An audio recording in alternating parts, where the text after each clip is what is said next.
Hey everybody, what's going on? Rob Cesternino back with a Survivor exit interview, and wow, did we get a tribal council last night. And today I'll be talking with the person who went home in that tribal council, and that is going to be Justin, who ends up in this historic tribal council, the person that Cedrek says, okay, I'll see you at Luigi's. And so we will talk with Justin here in a moment. I just want to give a heads up to anybody who's looking for the podcast version of either this interview or for last night's know-it-alls. There was a tech issue. The Survivor world was melting down, and I guess so did some podcast servers, because we were not able to publish last night's Survivor know-it-alls. Of course, you can see that on our YouTube channel when you're subscribed to the YouTube channel, but the podcast feed, I believe, should be back up by the middle of the day on Thursday. Hopefully by the time you're listening to this podcast, everything is back to normal. And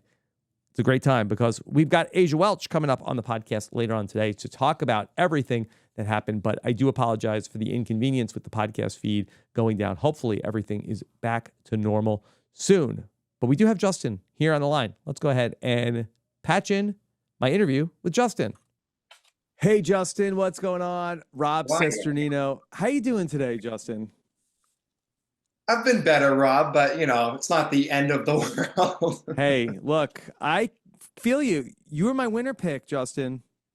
I know. I saw that very early on, and I wish I had done better for you. I wish I had done better for everyone. I feel like I had a lot of, really good support behind me, and just, everything that could have gone wrong definitely went wrong. Hey, let me know, did you, break a mirror, walk underneath a ladder right before you went out to Fiji or anything like that? I'm trying to think in my head. I'm like, there was definitely something, maybe a couple black cats walk by the shop, late at night or something. There was definitely an issue that went on that I'm not aware of in terms of my luck and my report. So, all right. Well, I'd love to sort of get your perspective on how everything unfolded at that tribal council. And it was so much for us to follow. I'd love to just go through each part of it and get your thought process on it. So you go to that tribal council. Could you just take us through what you were expecting to have happen that night? So just to kind of give you some backstory, Rob, Cedrek and I were very, very, very close. And he and I actually helped him off the boat in the marooning. And I think that just small, simple gesture, he looked at me in my eye and he goes, there's something about you that I trust, and I will always vote with you. I always want to work with you going forward. I'll never vote against you. And in my head, I'm like, this is almost too good to be true. But it just seems like he's being totally honest with me. And I don't know if that was a gut reaction or a read. He was just the only one that I knew was being totally truthful with me. And in my head, selfishly, I'm thinking, late in the game, here's somebody who's not the most physical prowess on the team. He's not the most physical person on the cast. I highly doubt that anybody on a jury is going to hand $1 million to a doctor over, a pizzeria manager. So I'm like, this is a great kind of working relationship. And, who would think the pizza guy from the north is going to team up with the surgeon from the south? It's just the most unlikely duo that I think would only come together on Survivor. But he and I think a lot alike. And I think it's the sense that we're not big into variables. We like consistency. We want to try and eliminate as many question marks as we possibly can. And that's true in my field. It's very true in his field. And I think that's how we kind of coalesce all our ideas.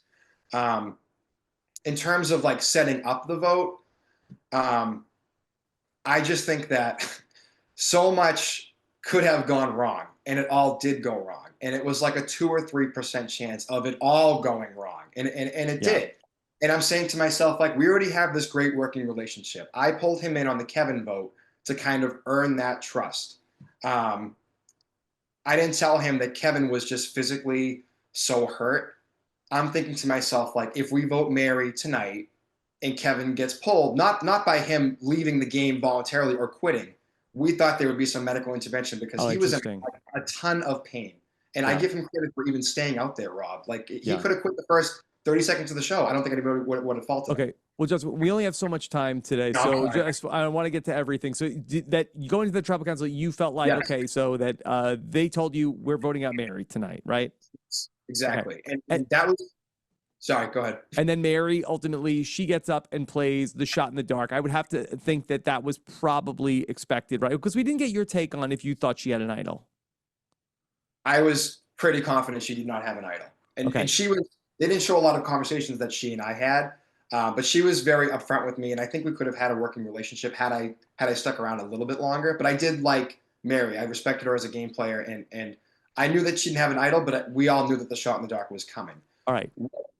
Shot in the dark hits now. Okay. Now, can you tell us, like, what is your panic level at the point that Mary's shot in the dark hits?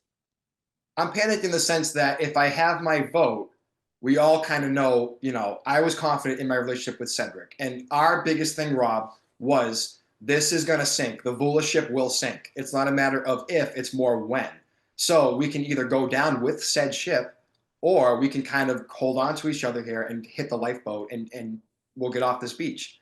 But part of that is positioning ourselves. And that was kind of like the moves that we were making with the Steph vote, with the Kevin vote, and then with last night's vote. It was always to have at least two people ahead of both of us who would go before us. And that put us in the ultimate swing position. When we voted Kevin out, Mary is left without an ally. We also eliminate that risk of Kevin getting pulled and going from 5 people to 3, leaving the person in the middle with an idol who we were trying to flush. We didn't think she would play it. We're still amazed that she did play it. I'm just thinking, like, on the heels of 46 of everyone going home with an advantage, that's kind of like maybe what spawned her to do it. But we'll leave Say and Mary in the game, who will never work with each other. And Cedrek and I are just like, listen, like, who do you want to go forward with? I don't care either way. I like them both. I think we can work with both. But it would definitely keep both of us in the game, and that's what I really cared about. Okay, so now you don't have a vote. What are you expecting to have happen? Are you you're confident Cedrek is going to go write down Say when he gets up to vote? Yes, definitely. Okay. And I think we see that in the tribal council, and I think that was just kind of like my social game. I knew Say was kind of like wary of me and the journey coming back, and we see that conversation she has with Cedrek before we vote. But I was confident in Cedrek. I was confident in Cedrek the entire time. He gave me no reason out there at all to be wary of him or his decision making. So then it comes down to Cedrek has the decision, and it seems like it's going your way. Yes. But then Say is able to bring up the point that you didn't tell Cedrek that you had lost your vote. Did you have a counter argument to that we didn't see in the episode? Oh, definitely. And Rob, what isn't shown, and the editors had a tough time with this for sure. And we kept Jeff up way past his bedtime. I'm almost positive. This was what we heard was the longest tribal council ever in the history of Survivor. And you know you're in for a long one when there's a commercial break halfway through tribal council. So much was left out. So much of my argument wasn't said.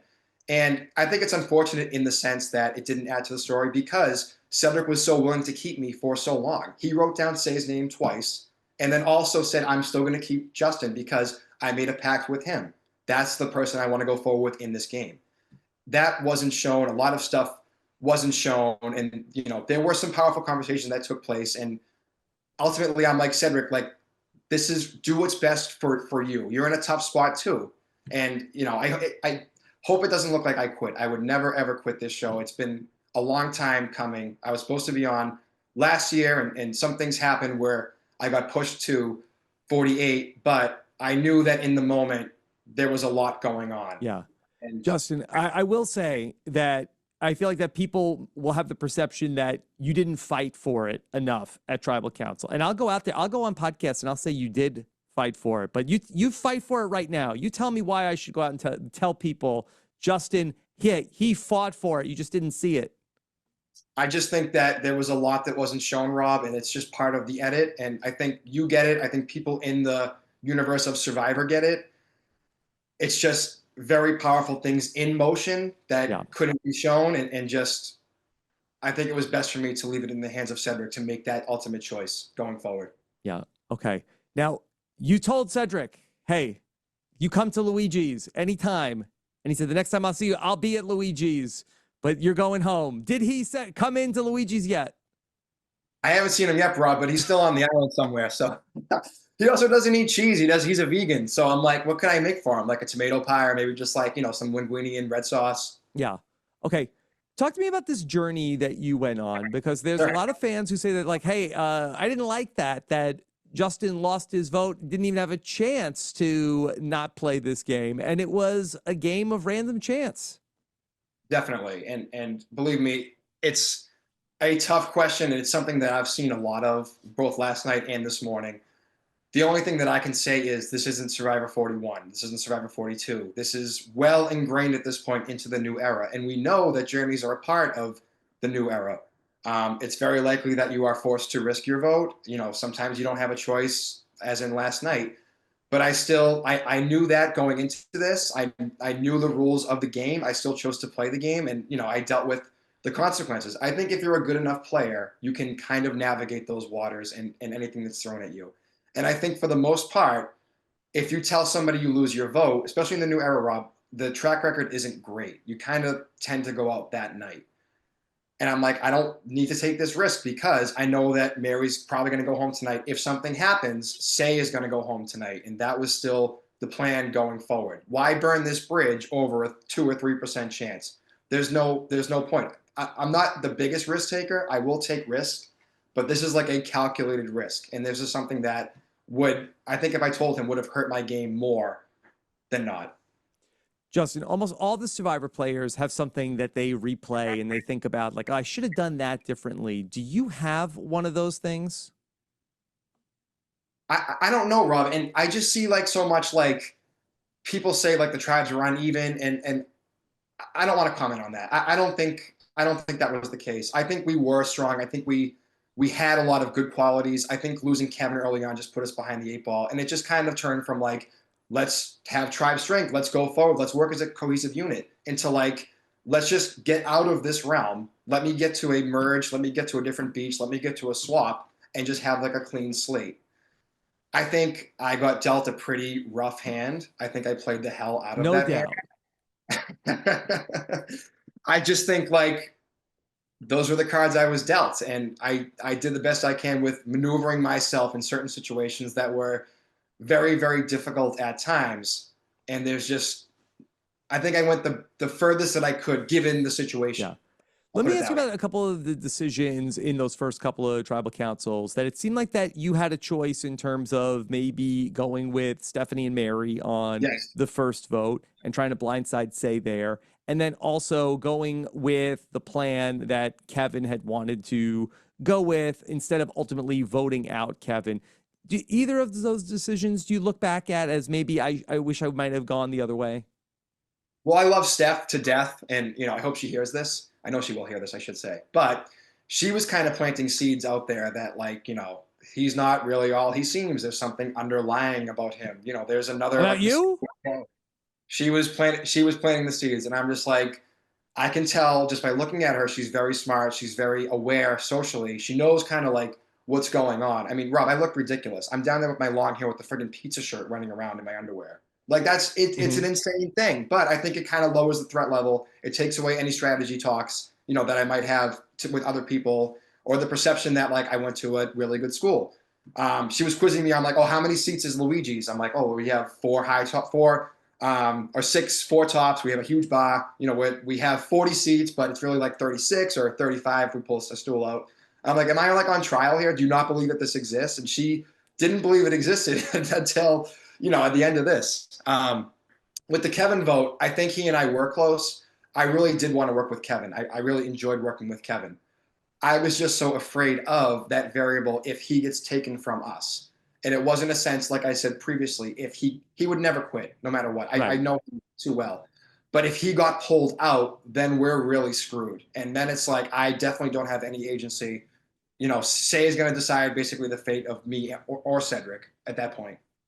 How about at the journey? Did you have a chance to talk with the players from the other tribe at all before you went off to go play the game? Yes, and I did. And I let them know, I knew I wasn't at the bottom of the tribe, but I knew I wasn't at the top of my tribe. And that was kind of like the positioning that I wanted to be. I never wanted to like have too much of a target on my back. And that's why I kind of put Say in that position. But I also didn't want to be like Mary, who's fighting for her life every tribal council. I give her a lot of credit because that's a tough spot to be in. But I let both Bianca and Camilla know, like, hey, listen, if there is a risk your vote or like a save your vote, like I am definitely going to save it. I'm at the bottom.